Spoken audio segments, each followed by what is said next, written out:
الحمد لله والصلاة والسلام على رسول الله وعلى آله وأصحابه ومن والاه. اما بعد، السلام علیکم و رحمت الله تعالی و برکاته.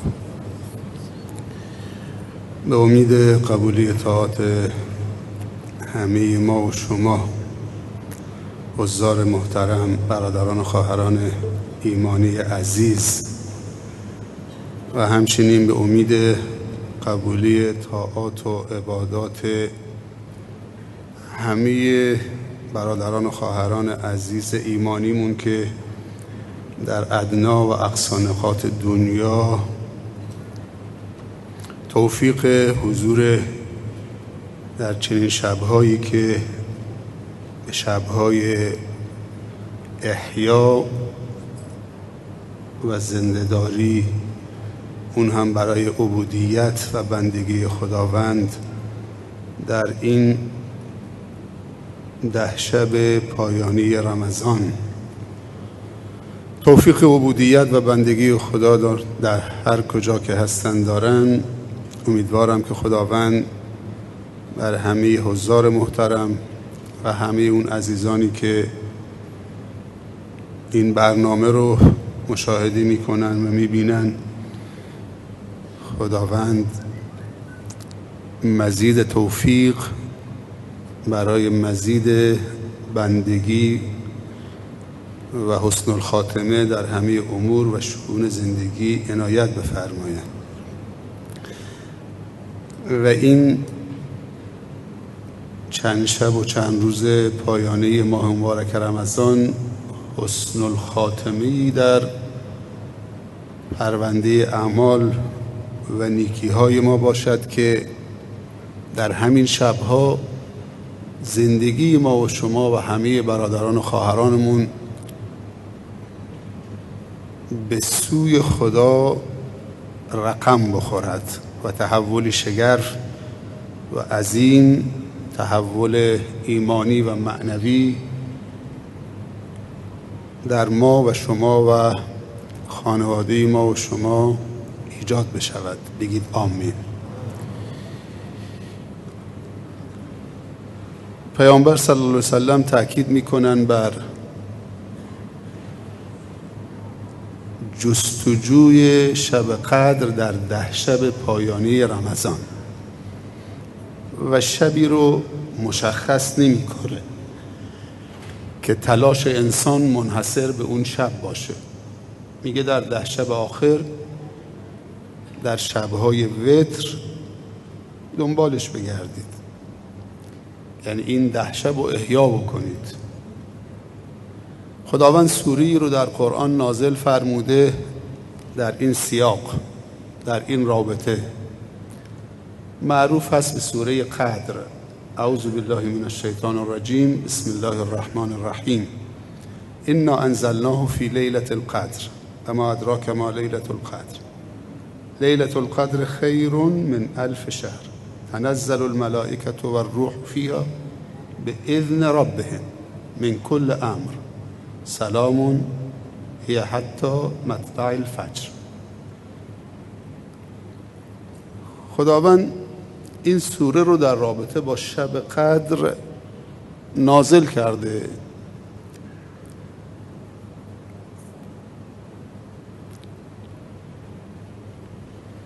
و عبادت هست مثل سایر سوره های قرآن که در نمازها خونده بشه. نماز بدون تلاوت قرآن نمازی نخواهد بود.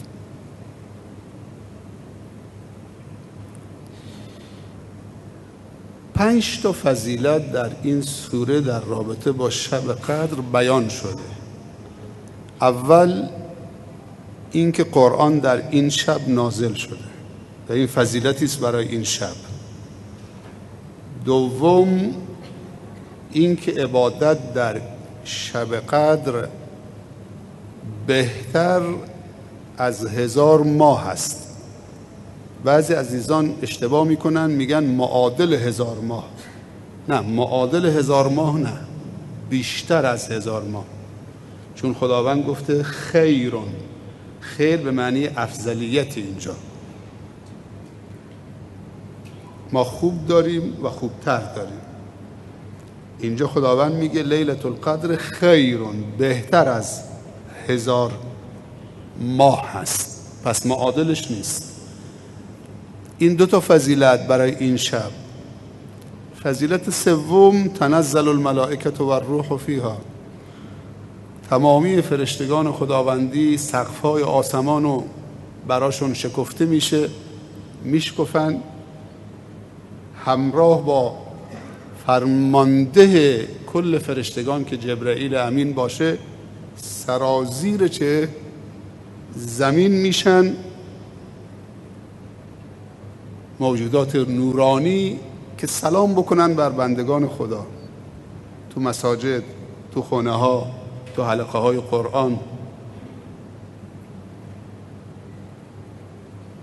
این 3 فضیلت. 4م سلام، اون شب آرامش، امنیته.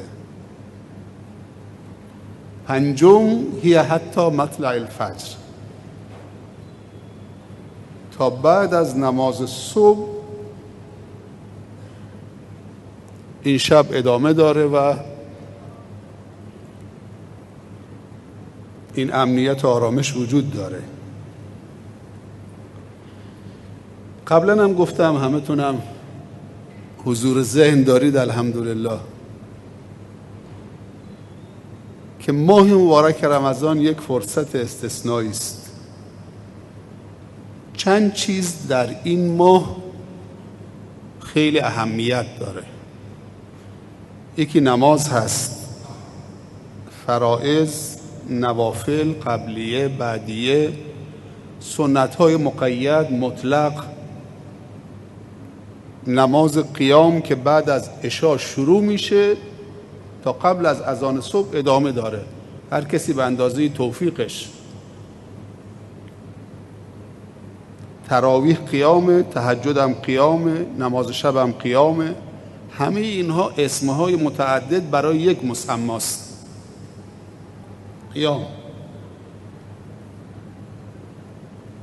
هر کسی به اندازه استطاعتش، یکی 1 سلام میخونه، یکی 2 سلام میخونه، یکی 3 سلام میخونه، یکی 10 رکعت میخونه.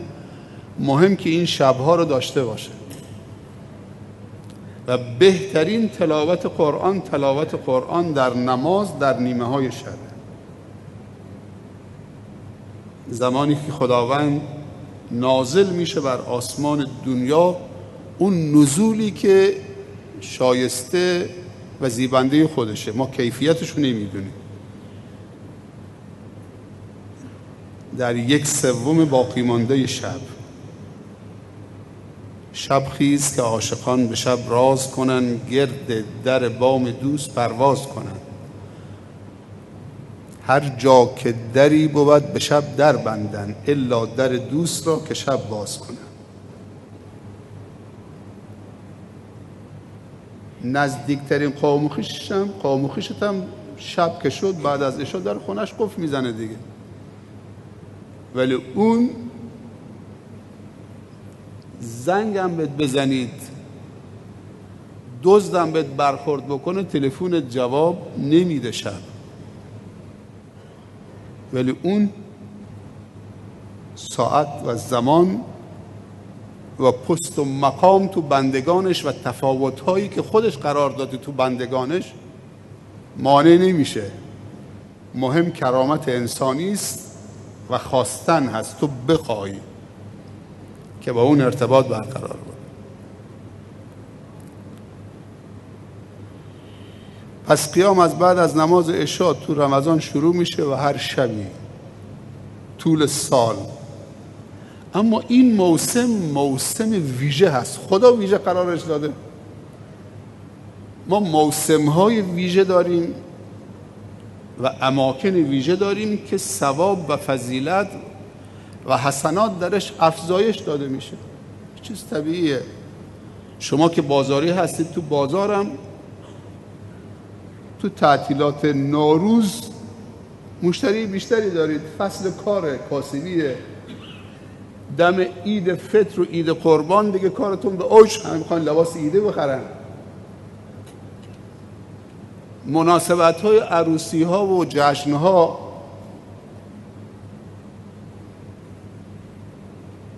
قطعا فروشتون بیشتره. بالاخره این موسم ها تو مسائل مادی هست. ما بازار معنویات داریم، بازار مادیات داریم و موسم ها تو هر دوتاشون سرایت دارن. بعضی از عزیزان میگن نه ما مسلمان رمضانی نباشیم. این حرف درستیه، اما اینا حالیشون نیست که بابا طبیعی خدا خواسته که تو رمضان تو بیشتر عبادت بکنی. پیامبرم در غیر رمضان عبادت میکرد که پاش ورم میکرد تو نماز قیام. عایشه بهش میگفت که خدا گناه قبل و بعد تو خدا بخشیده رضی الله عنهما. یک کمی به خودت آوانتاژ بده، تخفیف بده. بعد در جواب همسرش گفت که ای زن تو دوست نداری شوهرت بنده شاکری برای ربش باشه؟ عایشه سکوت کرد، گفت بله. خیلی وقتا انسان حسرت یک حسدی میخوره، خصوصا امروز که مرگای ناگهانی خیلی زیاده، سکته ها و تصادفات و فرصت همه چیز از انسان میگیره. مرگ ناگهانی خیلی خطرناکه چون انسان رو غافلگیر میکنه. پیامبر در طول سال عالی بود، تو رمضان که وارد میشد دیگه عالی تر میشد. تو 10 شب آخر که میرسید دیگه چه، نه خودش میخوابید نه اجازه میداد اون 10 شب کسی تو مدینه بخوابه. همه رو بیدار میکرد، خانواده رو بیدار میکرد. یه خیمه میزد تو گوشه مسجد اعتکاف میکرد. تو بعضی روایت آمده که تو سالی که پیامبر به رفیق اعلی پیوست 20 روز اعتکاف کرد و جبرائیل تو اون سال 2 بار قرآن با پیامبر ختم کرد و مرور کرد.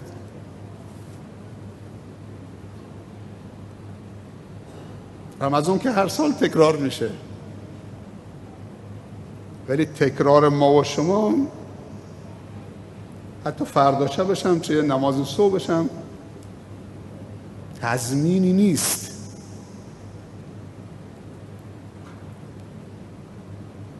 واقعا این فرصتی است. میگم تو 10 شب آخر اونقدر سخاوتمند میشد پیامبر صلی الله، میگه سخاوتمند نبود. ولی این توصیف پیامبر صلی الله علیه و سلم در طول زندگی، در روزهای اول رمضان و در 10 شب و 10 روز آخر رمضان دیگه کمر جد میبست، آستین همت بالا میزد و به اعتکاف مینشست. میگم گوشه از مسجد اعتکاف میکرد، خلوت میکرد، تو خونه نمیرفت، فارغ برای عبادت، برای مناجات. من دوست ندارم که وقت شما رو با صحبت بگیرم، چون این شبها 3 چیز مهمه. یکی نماز، 2 تلاوت زیبای کلام رب العالمین. تو این نماز، تو این دل شب. و 3 دعاست، استغفار و دعا.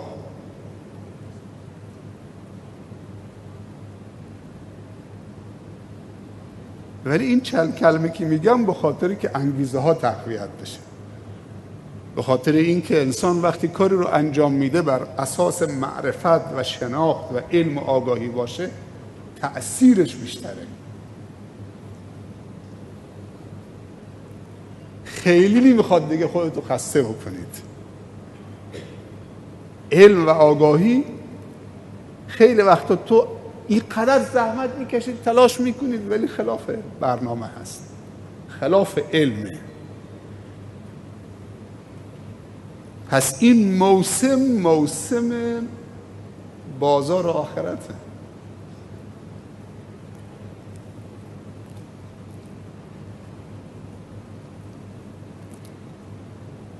بزرگترین فضیلت این شب این که قرآن درش نازل شده. 114 تا سوره، 6600 تا آیه، 323,671 حرف. اجازه بده به خداوند زمین دلت که بی نهایت پهناوره در اختیار رب العزت و الجلال قرار بده، در اختیار خالقش قرار بده. این زمین دلت خیلی پهناوره، ساحل نداره. این دلتو در اختیار خالقش قرار بده. این زمین پهناور دلت در اختیار خالق قرار بده. میدونی اگر این زمین دلتو در اختیار خالقت قرار دادی، ربت، چی میشه؟ همش بوته های گل میکاره تو زمین پهناور دلت و دلت میشه بوستان و گلستانی از گلهای خوشبو، خوشرنگ و معطر. 323,671 بوته گل تو زمین دلت میکاره. کل وجود تبدیل به گلستان میشه. کل وجودت معطر و خوشبو و خوشرنگ میشه. یه ختم قرآن در غیر از رمضان 3,236,710 حسنه داره. هر حرفی ضرب در 10 بکن، هر حسنه‌ای به 10 حسنه. اما این 10 تا رو بیار تو چه شب قدره. هر حرف قرآن معادل 84 سال، 83 سال و 4 ماه، ببخشید بیشتر از 83 سال و 4 ماه. یعنی یک حرف قرآن در غیر از رمضان بخونید، در دهه اول رمضان بخونید، هر حرفی به 10 تا حسنه. در غیر رمضان. ولی همون یک حرف تو شب قدر اگه نصیبت بشه چی میشه؟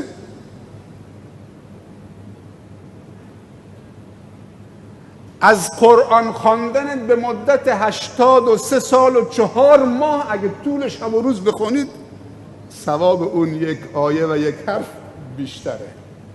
دلت در اختیار الله بگذار. اجازه بده تا کلام رب العالمین تو اعماقت نفوذ بکنه. اجازه به صاحب این دلت که اللهه، این دل تو قفسه سینت گذاشته، بهش اجازه بده تا هر کاری میخواد با دل تو انجام بده. هم دل مال خودشه، هم تو بنده خدایی. پس چرا به خدا اجازه نمیدید؟ اگر اجازه به شیطان دادید که با دلت هر کاری میخواد بکنه، بیچاره و بدبختت میکنه. دل تو اولین کاری که میکنه از ایمان به رب العالمین و توحید و عقیده توهی میکنه. تو رو مفلس و فقیر و بیچیز و حقیرت میکنه. اجازه بدید تا در زمین دلت خداوند گل بکاره. الله باغبان دلت باشه. اگه الله باغبان شد، کل وجود تو بوته های گل میکاره. انا انزلناه فی لیلة القدر. خدا نصیب بکنه. یعنی شما آمدید که التماسش بکنید. التماس کس ناکس میکنیم به خاطر یه لقمه نان. قسم ناحق میخوریم که 2 تومن روی یک پوشاکی، روی یک جنسی از مشتری بیشتر بگیریم. فکر میکنیم که تاجر میشیم.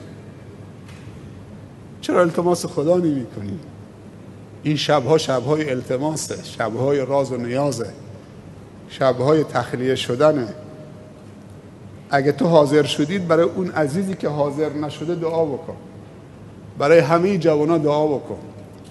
نه تنها برای دوستانت، بلکه اونایی که مخالفتن هم براشون دعا بکن.